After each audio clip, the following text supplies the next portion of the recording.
A new Tampa Bay Business Journal hits newsstands this week, and editor Alexis Muellner is here to talk about some of the big stories. Alexis, Happy Friday, thanks for Ashley. being here. You too.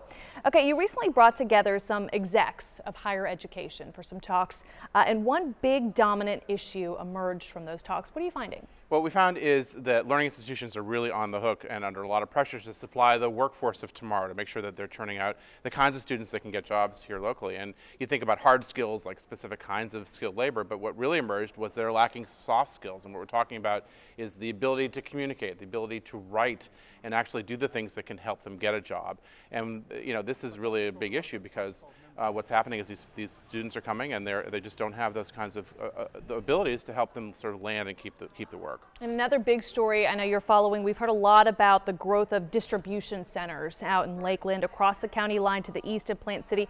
There's some very positive signs too that you're noticing for businesses. Yeah, well again, in Lakeland you've seen Amazon, and if you go along County Line Road there, and Plant City, which we know is for agricultural businesses, has been over the last bunch of years, their mayor and commission have been very business focused, and they did something really simple but really important, which is to put infrastructure along County Line Road, sewer and water, and now there's a big push to really to develop the business in Plant City, and a couple of distribution facilities are growing. Central Florida is building another warehouse, 100,000 square foot facility there, and they're going to repeat that. And so there's a lot of potential, and Plant City is really focused on sort of determining its own economic development future, and we've got a lot of reporting about that in the Business Journal.